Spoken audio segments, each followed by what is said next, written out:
Yo, what's good with y'all? On today's video, I got how to make, I was about to say how to make the forest. How to make 99 nights in a forest, or in the forest, I think. Part 2 and stuff. I think that's what I love inspiration on part 1 and stuff. As always, if you guys want more parts, just keep showing the series love and support, and I will continue adding more and more stuff. If you find any bugs, let me know in the comments. Anything, if I get anything wrong, let me know. And yeah. So part two, here's what I got. Fix two things. One, I forgot to remove I assumed players' names were automatically removed from the teleport list because I assumed that when they left the game, it would trigger the touch ended function, but it did not. So I fixed it so now when the players are teleported over to the place, it'll remove their name from the teleport list, as well as I fixed the max player count not being reset properly. Then this will be our last, probably the last video in the lobby for a good while. Because most of the content will be focused when we get to the actual map. So then we'll move to the map and then we'll add the hunger system as well as the day cycle. Adding things uh slowly but surely, one thing at a time, because if I add too many things at a time, they could have conflicting changes and stuff like that, and then that could cause a lot of bugs at once. So it's better just move and just add small things and stuff. But anyway, let's go ahead and get straight into the video. Okay, so the only issues like 3 people reported was the whole being able to enter it, despite like pretty much being able to enter the teleporter when you're not supposed to be able to. I highly doubt you have that issue because of a scripting issue. It most likely can, especially considering the fact that we barely did any scripting. Um, I promise you, I can assure you, it is literally because of the walls. What you need to do is you need to make sure that one, the walls go past the yellow part on both sides. What that means is they should be past the barrier part on the outside part. This is to prevent players from even getting close to it. And then it should also be past the yellow part on the inside of the teleporter to prevent players from walking outside of it. Because if I select all the wall parts, you'll notice how you'll see how it's like it encompasses the entire thing inside of it, right? It leaves you can't leave any margin for error. So if you're able to like weasel your way through a corner or something where like it's teleporting you, it's still allowing you to get inside the teleporter despite you not being able, like you shouldn't be able to and stuff, then it's 99% chance it's because of the walls. So just scale the walls, just keep making them like extend out further or extend in and stuff. So yeah, that's the only issue that's been reported to me. But anyway, onto the two issues. We'll be here for like 2 seconds. So let's head on over to our server script, right? We're gonna scroll down right here, all the way down here, right? Ignore these, they glitch sometimes. So yeah. So what we're gonna do is we're gonna go right here. So right before we teleport the player, we're gonna remove their name from the list. So we're gonna say table.remove teleport list, comma v.name. So we're just removing the username from the teleport list. Then right here I made the mistake. As you can see, it's duplicate. This is supposed to be max player count, because as you remember, we're just resetting everything back to the default and stuff. So max player count. So just change that. Some of y'all may have noticed that without me having said anything, but yeah. Then once you're done, publish, and then now we're done with the lobby for a while. We're gonna move on to the map play. So to open your map, if you don't know, click view at the top. Right here, you're looking for this icon right next to properties, asset manager, and then you're looking for places. Double click that, then find your map. Then double click that. Then it'll open up the place. Here's how you'll be able to access it. Okay, right. Then we're gonna click view and just open up our output menu, have that open so we can look for any scripting issues. Okay, so I do have one thing in here and stuff. As I said, we're gonna do the hunger and day/nights. Oh, my bad. I should have put day night cycle. But yeah, so I do have one thing. I just have a sky effect. This is what it looks like. Lighting. This is what it looks like. I got this. I did not make this. I got this from the toolbox. Literally, all you guys have to do is just go open the toolbox right here. Open the toolbox. Just search up night effects or whatever. So just look for like a sky effect that resembles like nighttime and stuff. Everything else I'm gonna make with you guys. So we're literally gonna do everything just the same we did at the other place. So we're just simply gonna say replicate storage. Click the remote event, or sorry, click the plus icon so that we can add a remote event. Same thing. We're naming everything the exact same. So core event, enter. So do keep in mind at what place I'm at so that you're not confused with the changes. Like this was the first place, this is our second place. You can know by looking at the top left to know the names, right? Plus this map doesn't have a teleporter, so Okay, so we need our remote event, right? Then the next thing we'll cover is we will cover the UI because we do need a little bit of UI. So starter GUI, we're gonna click the plus icon, insert a screen GUI just like we did in the first place. Rename it to core GUI. Disable reset on spawn. You're then gonna insert a text. That's not a text label. You're then gonna insert a text label, right? Rename this text label to day. Mm, day text. I mean, yeah, that's fine. We'll say day text label.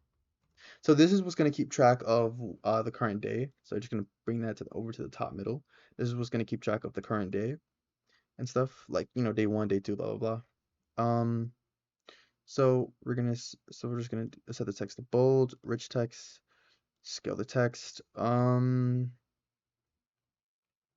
then we're going to set the background transparency to where is it? Oh, to 1. Go down. I'm gonna set the text color to white. Text stroke color will be black. Text stroke transparency will be set to 0. And then by default, you can just set the text to default to day 1, right?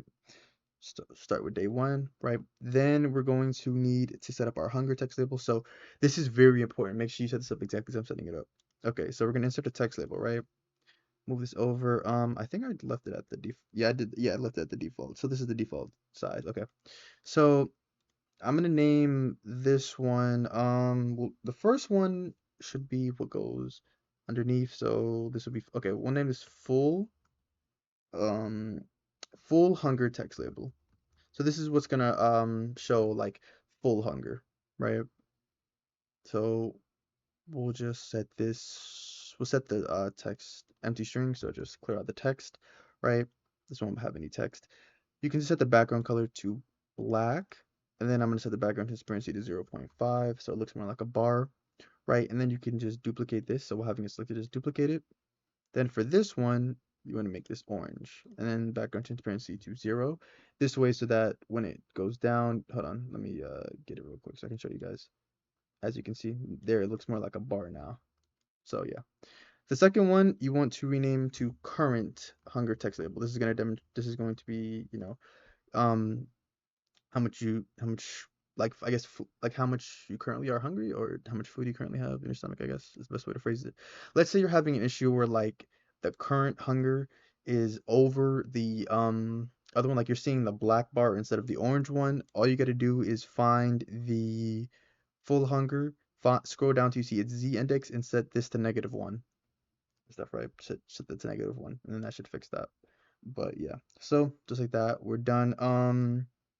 Just leave them at the size they're currently at right now, and then I'm gonna get to the reason why and stuff. But yeah, so now we can move on to the scripts. So let's set up the hunger system. So open up starter player, local script into starter player scripts, just like we did before. Rename it to core script, in parentheses, put local. We're gonna delete print hello world. We'll be here for like 5 seconds. Create a variable for the tween service. We're gonna use that so that the bar is tweened to represent when like the hunger bar is going down or up. So ts is equal to game get service tween service. Then let's create a variable for our local player. So it's equal to game.players.local player. Then lastly, create a variable for the core GUI, which is equal to player.player GUI await for child core GUI. Lastly, we'll say player. We're going to create this value on the server side. Current hunger. This is how we're going to keep track of hunger. We'll say dot changed connect function close parentheses enter. Then we will set the hunger tween. So we'll say local hunger tween is equal to ts create. Then we'll say core GUI dot current hunger text label, comma tween info dot new. You can set the duration to however long you want it to be. I'm just gonna do 0.2 seconds. Then I'm gonna say comma again up to you. Easing style, I'm gonna go linear, comma enum dot easing direction dot out. Again, go with what you want. Then a comma between the parentheses. Then special brackets for our properties. And then I'm gonna say size is equal to udm2 dot new in parentheses. I'm gonna say 0. This is what I was talking about when I said it's important, right? Okay. So as you guys can see, so both of the full hunger and current hunger, the size of the text labels, they should be the same, the exact same by default. So we're changing the x value because remember we're going from right to left.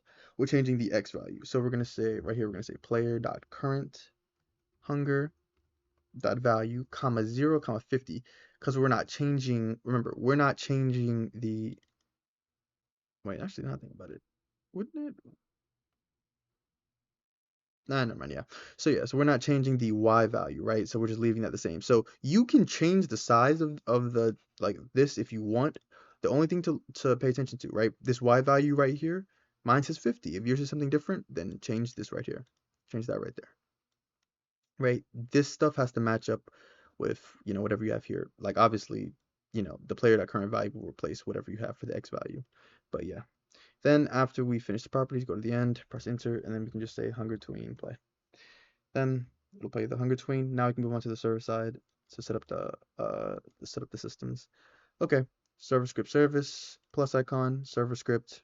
Rename it to core script in parentheses put server. All right. First thing first, let's create a variable for our core event. So we'll say core event is equal to game that replicated storage. Wait for child core event. Right. Yeah. Once you have your scary sky effect, or well, actually, let me rename this. Actually, let's call it night. Once you have that, put it inside a replicated storage. So we're gonna say game.players.player added connect function in parentheses put PLR, which is short for the player who joined the game. Press enter. Then we'll create our current hunger and full hunger values. So we'll say current hunger is equal to instance.new number value enter. Then we'll say current hunger.name is equal to current hunger.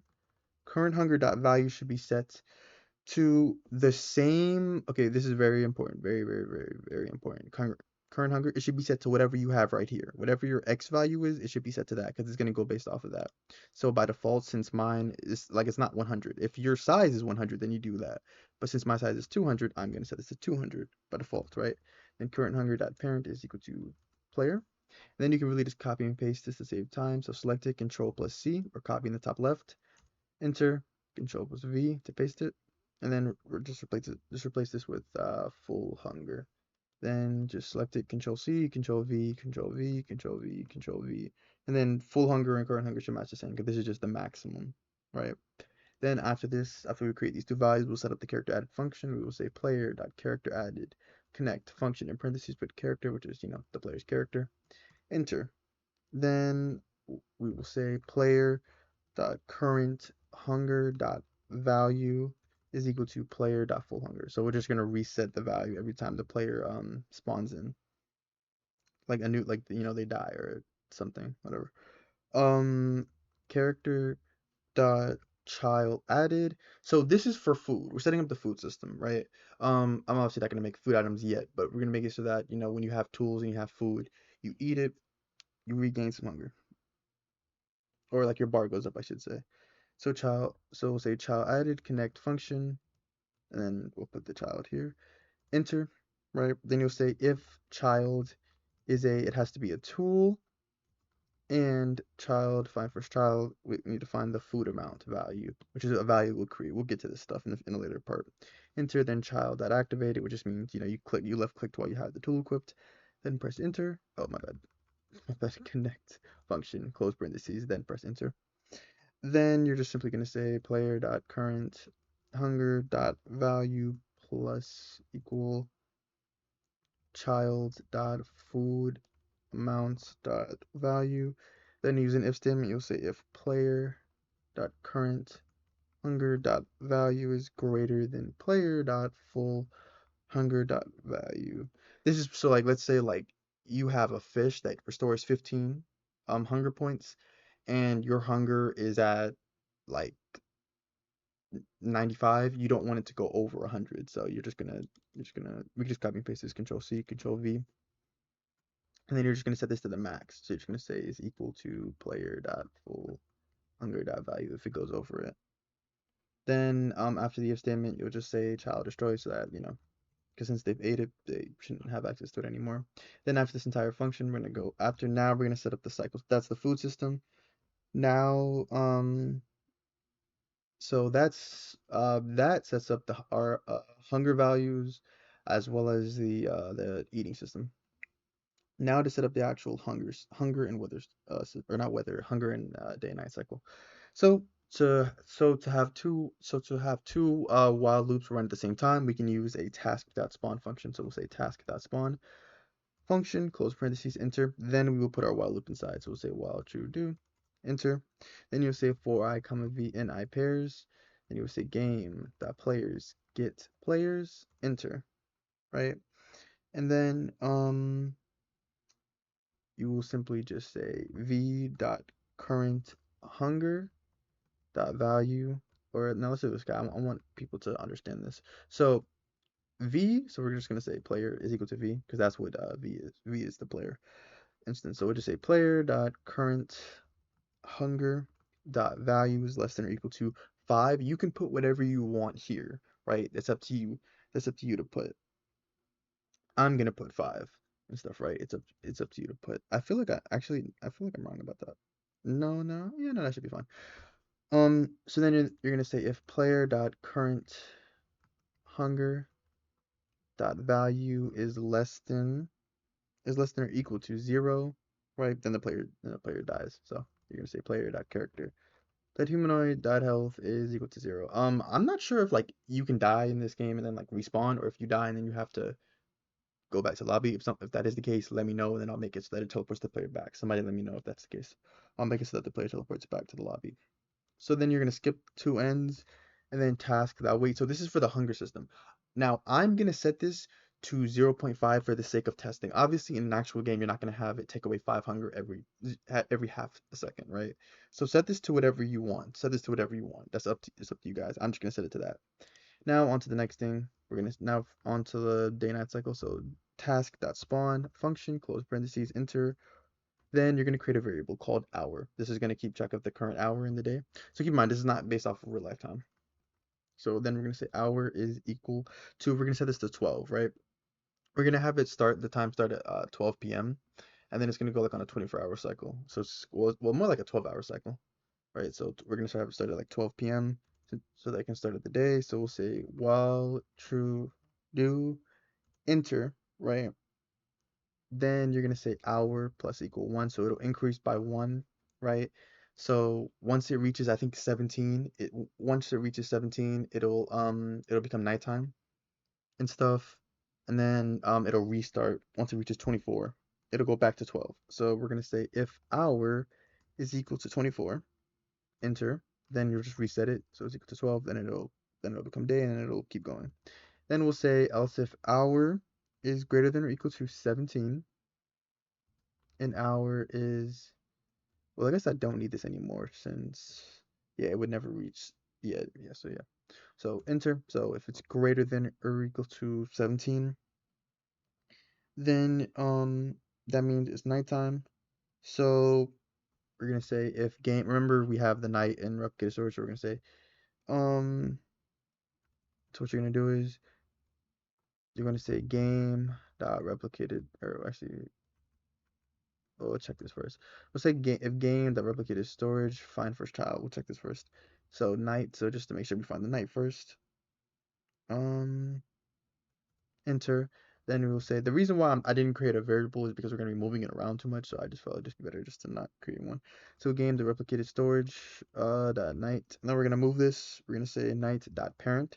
Remember this is your effect that you got. And you're gonna say game dot lighting so that players can see it. And then you're also gonna make it so that like there are shadows and stuff. So game dot lighting dot brightness.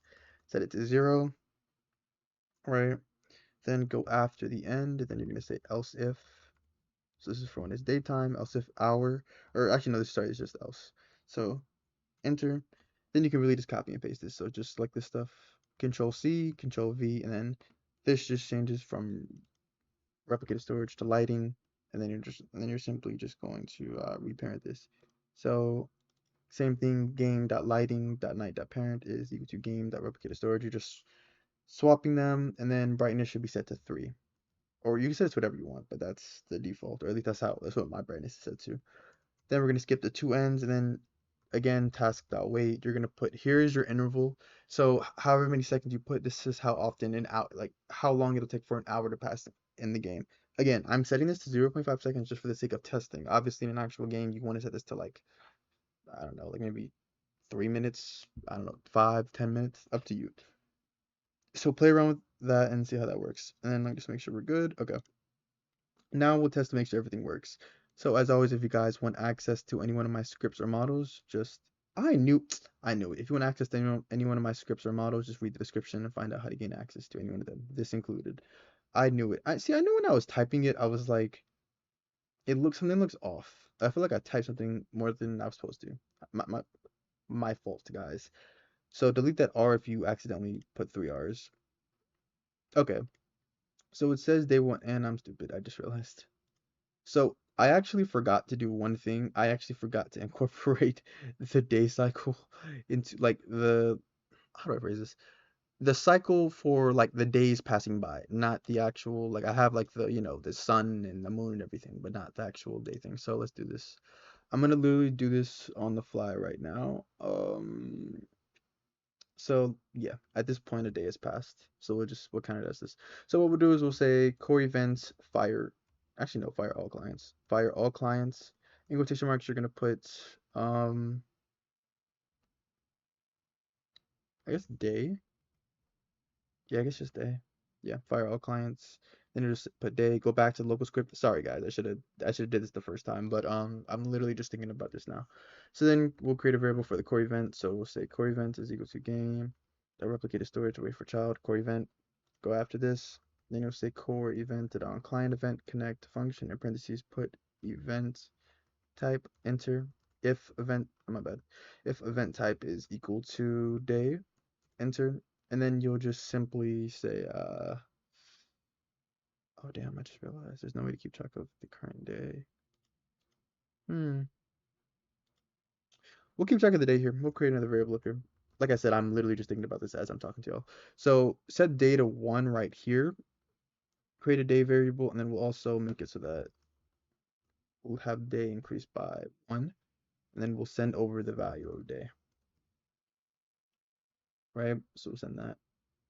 Then we'll go over here, add an arg, we'll say comma arg1, which is short for argument number 1, which is a piece of information sent over from the server to the client. Then we'll have day number is equal to arg1, and then we'll just say core GUI dot day text label dot text is equal to day space dot dot dot, and then you'll just put day number. There we go. Okay. So now if I press play, I'm not sure why it's okay. Yeah, there we go. So as you can see, everything is moving fast because again, the 0.5 seconds. As you can see, day to night. Once it reaches morning, it'll go to day 3. There we go. Now it's day 3, and then we're just testing everything. As you can see, the hunger bar works. So when it runs out, I should die.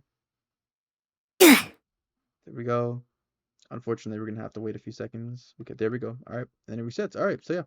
If you guys find any bugs or anything, make sure you publish changes. If you guys find any bugs or anything, definitely make sure to let me know and stuff. Next part I plan to cover probably the campfire with the trees.